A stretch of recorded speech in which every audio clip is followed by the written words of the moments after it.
दोस्तों मैंने कहीं पढ़ा था कि अगर आपको शांति से जीना है तो ये जो आज के न्यूज चैनल्स है इन्हें देखना बंद कर दीजिए। और ये बात कुछ हद तक सही है।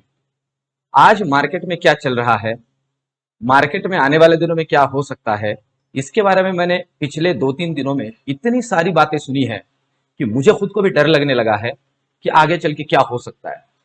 दोस्तों कहा जा रहा है कि मार्केट में रिसेशन आएगा, कहा जा रहा है कि मार्केट इससे भी ज्यादा और बुरे वक्त में चला जाएगा, या इससे भी ज्यादा बुरा समय हम मार्केट में देख सकते हैं जो कोविड के समय पे हमने देखा था। इन सारी बातों को सुन के मुझे, मैं आपको लिटरली कहूं, हंसी आई।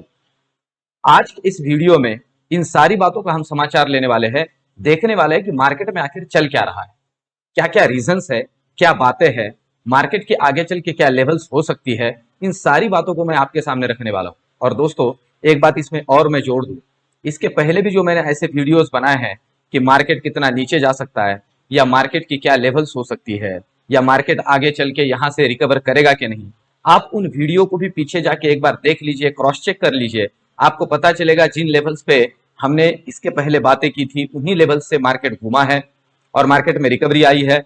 और मैंने तब भी एक बात कही थी और अब भी एक बात कहता हूं दोस्तों, red is the colour of opportunity. Lal colour जो है वो हमें बहुत सी संभावनाएं खोल के देता है कि ये लीजिए, ये आपके लिए हमने जगह खड़ी कर दी है या बना दी। अब दोस्तों एक एक करके सारी बातों को समझ लेते हैं। सबसे पहली बात तो ये जो मार्केट में गिरावट आई है इसकी शुरुआत कहां से हुई। इस गिरावट की शुरुआत जो हुई वो हुई क्रेडिट पॉलिसी से।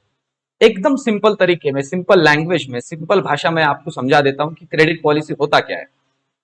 हमारी जो सेंट्रल बैंक है जिसे हम आरबीआई कहते हैं, reserve bank of India, RBI के गवर्नर शक्तिकांता दास जी एक दिन अचानक, मैं आपसे कहूं अचानक आ जाते हैं और अचानक आके वो अनाउंसमेंट करते हैं। अभी हमारे मार्केट में ये जो थोड़ा बवाल हुआ या मार्केट में इतनी हम कहते हैं कि अफरा तफरी मची, उसका रीजन था अचानक जो क्रेडिट पॉलिसी आई वो। उन्होंने जो क्रेडिट पॉलिसी हमारे सामने रखी वो नहीं था दोस्तों, क्योंकि जो क्रेडिट पॉलिसी रखी जिसके अंदर रेट हाइक होने वाले थे या उन्होंने रेट को हाइक किया, वो क्रेडिट पॉलिसी मार्केट ने उसके पहले के ही रिवीजन में एक्सेप्ट कर ली थी।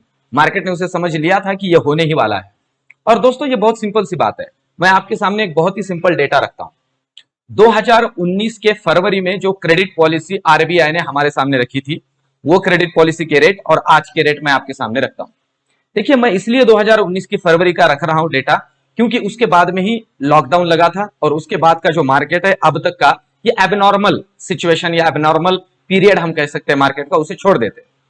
2019 का क्रेडिट पॉलिसी जो था उसके अंदर जिस रेपो की वजह से इतना सारा अभी बवाल हो रहा है, वो रेपो कितना था, वो था 5.40%। और जो सीआरआर था वो था 4%। अभी आज के डेट में अगर हम रेपो की बात करते हैं तो वो है 4.40%। दोस्तों अभी भी रेपो 2019 के मुकाबले 1% कम है। इसके अलावा अगर हम सीआरआर की बात करते हैं तो वो अभी है 4.450% और तब था 4%, मतलब तब था 4% और अभी है 4.50%। अब इसका मतलब यह हुआ कि आज की जो क्रेडिट पॉलिसी है वो जो नॉर्मल मार्केट था उससे भी बेहतर है अभी भी। और दोस्तों आपने जीएसटी का डेटा भी देख लिया होगा, हमारा जीएसटी का कलेक्शन ओवरऑल इकोनॉमिक सिचुएशन की अगर हम बात करते हैं तो वो तब से भी बेहतर है, आज तब से भी आज बेहतर है। इसका मतलब बहुत वर्स्ट नहीं हुआ है।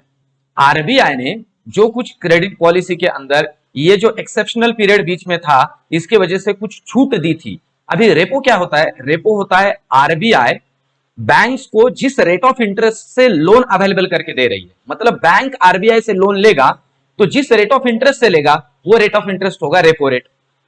अब वो रेपो रेट अगर 5.40% जो कि 2019 पे था, अभी 4.40%, तो 1% अभी भी कम है। इसका मतलब अभी भी बैंक्स को जो लोन है वो ठीक ठाक रेट पे ही मिल रहे हैं, बैंक को आरबीआई से मिलने वाले लोन। अब इसका इंपैक्ट जो है दोस्तों वो बहुत नॉर्मल सा है। इसका इंपैक्ट हमारे आपके मेरे जिंदगी में या आपके मेरे ओवरऑल जेब पे ये होगा कि आगे चल के बैंक इस रेपो को आपके मेरे जेब से वसूलेगी। सिंपल सी बात है। जो अभी तक रेट ऑफ इंटरेस्ट बहुत ही कम लग रहे थे, बहुत ही कॉम्पिटिटिव रेट ऑफ इंटरेस्ट है हाउसिंग के या फिर और अलग अलग टाइप के लोन्स के, तो वो अब थोड़े बढ़ जाएंगे। अब दूसरी बात है सीआरआर की। सीआरआर बेसिकली होता क्या है, तो सीआरआर का मतलब होता है कैश रिजर्व रेशो। सभी बैंक्स को आरबीआई के पास एक सर्टन अमाउंट ऑफ कैश उनके बैंक्स के पास जितने एफडी आरडी सेविंग अकाउंट्स के जरिए पैसे जमा किए आपने मैंने, उसके कुछ परसेंट आरबीआई के पास कैश जमा करना पड़ता है, और वो कैश है सीआरआर। वो सीआरआर अभी 4.50% कर दिया गया है, तो इसका मतलब सीआरआर थोड़ा बढ़ाया गया है। तो ठीक है, इससे कोई बहुत ज्यादा बवाल मार्केट के अंदर नहीं होने वाला है। बैंक्स के पास ऑलरेडी अच्छी खासी लिक्विडिटी थी, उसमें से कुछ लिक्विडिटी अभी आरबीआई ने फिर से खुद के पास, हम कह सकते हैं कि रिकॉल कर ली है। अब ये तो हुआ एक बात, एक पॉइंट जिसकी वजह से इतना बवाल मचा हुआ है। दोस्तों ये कोई बड़ी बात नहीं है। जो अमेरिका का रिजर्व बैंक हम कह सकते हैं, उसे फेडरल रिजर्व कहते हैं, उसने भी रेट ऑफ इंटरेस्ट बढ़ा दी है, क्योंकि ये बात तो करनी ही थी कभी। ये एक्सेप्शनल पीरियड के लिए हमें गवर्नमेंट ने, या फिर कह सकते हैं आरबीआई ने, ये हमें छूट दी थी। वो तो आरबीआई उसको फिर से एक बार रिकॉल करने वाला ही था, मार्केट ने इसे पहले एक्सेप्ट कर लिया था। दूसरी बात, अभी आज के डेट में जो दूसरी बात बहुत ज्यादा सता रही है, वो जीसेक यील्ड या बॉन्ड यील्ड इसे कह सकते हैं। दोस्तों 10 ईयर बॉन्ड यील्ड या 10 ईयर जीसेक यील्ड, इसके अंदर जो बदलाव हो रहे हैं पूरे वर्ल्ड ग्लोबल लेवल पे, वो इस तरह के हैं, या ये इंटिमेट कर रहे हैं आपको मुझे कि आने वाले दिनों में थोड़ा मार्केट के अंदर एक, जिसे हम कह सकते हैं कि क्रंच क्रिएट हो सकता है। और ये बात बहुत सिंपल सी दोस्तों, ये क्यों हो रहा है? क्योंकि मार्केट के अंदर इन्फ्लेशन बहुत ज्यादा है। ये इन्फ्लेशन को एब्जॉर्ब करने के लिए ये जो क्रेडिट एजेंसीज है, जिसे हम सेंट्रल बैंक वगैरह कहे, ये थोड़ा एक टाइटनिंग खुद का रोल प्ले करेंगी, और इसकी वजह से मार्केट के अंदर से पैसा, ये जो इंस्टीट्यूशनल इन्वेस्टर्स है, वो सक कर रहे हैं। अब थोड़ा समझ लेते हैं, पिछले या ये महीने से ले पिछले महीने का पूरा डेटा अगर हम कंसीडर करें अप्रैल का, तो एफआईआईज ने इंडियन सिक्योरिटीज मार्केट से नियर अबाउट 20,000 करोड़ का विड्रॉल किया है। 20,000 करोड़ का विड्रॉल। दोस्तों अब ये थोड़ा समझने वाली बात है कि जब एफआईआई हमारे मार्केट में पैसे लेके आता है, तो वो रूपी के फॉर्म में लेके आता है, और जब लेके जाता है तो डॉलर के फॉर्म में लेके जाता है। मतलब वो डॉलर लेके गया, तो इसका मतलब डॉलर की डिमांड और बढ़ी, हमारे पास जो डॉलर था वो और कम हुआ, और इसके अलावा क्रूड ऑयल के रेट इंटरनेशनल मार्केट में बढ़ रहे हैं। नियर अबाउट $114 पर बैरल तक वो रेट अभी भी है। तो इसका मतलब यह है कि एक तरफ से क्रूड ऑयल के लिए हमें डॉलर देना पड़ रहा है ज्यादा, और जो इंस्टीट्यूशनल इन्वेस्टर जिन्हें हम एफआईआई कहते हैं, वो भी निकल जा रहे हैं। इस वजह से डॉलर का रेट जो है वो उसके लाइफ हाई पे चल रहा है, ₹77.50 का रेट। ये इस वजह से डॉलर का भी रेट बढ़ा है। और ये दोस्तों ये यूजुअल है, ये कोई अनयूजुअल नहीं हो रहा है, ये यूजुअल हो रहा है। अब हम मार्केट की बात थोड़ी समझ लेते हैं कि यहां से आगे हमारे मार्केट पे इन सारी चीजों का क्या इंपैक्ट होगा। दोस्तों थोड़ा मार्केट यहां से आगे करेक्ट और कर सकता है, पर कहां तक कर सकता है? तो नॉर्मली अगर देखा जाए तो 15,950 का एक स्ट्रॉन्ग सपोर्ट जोन मार्केट के लिए अभी है, और दोस्तों उसके बाद में 15,680 का एक स्ट्रॉन्ग सपोर्ट जोन है। मुझे तो नहीं लगता है कि 15,680 के नीचे मार्केट जाएगा।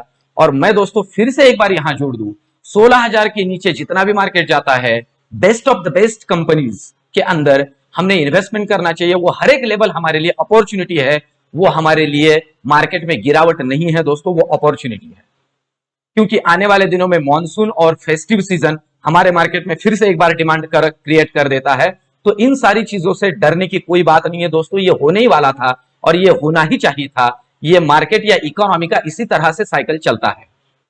अब दोस्तों एक सबसे इंपॉर्टेंट बात, इस वीडियो के सबसे आखिर में मैं आपको 3 सेक्टर्स बताने वाला हूं जिनके ऊपर आप अभी से इन्वेस्टमेंट करना शुरू कर सकते हो। आने वाले 3 से 4 महीनों में आपको 20 से 25% की रिटर्न इस सेक्टर से मिल सकते हैं, इन सेक्टर से मिल सकते हैं। और दोस्तों इसके बाद में जो मैं एक वीडियो लेकर आऊंगा, उसके अंदर मैं आपको कुछ कंपनीज भी देने वाला हूं। दोस्तों इसके पहले की वीडियो में भी मैंने 2 कंपनी सजेस्ट की थी, एक था गोदरेज एग्रोवेट और दूसरा था Ruchi Soya, due to the reason of palm oil. और दोस्तों उन कंपनियों ने, वो दोनों कंपनियों ने बहुत ही तगड़े रिटर्न्स दिए हैं, नियर अबाउट 15% की रिटर्न दिए जब मैंने ये वीडियो बनाया था उसके बाद।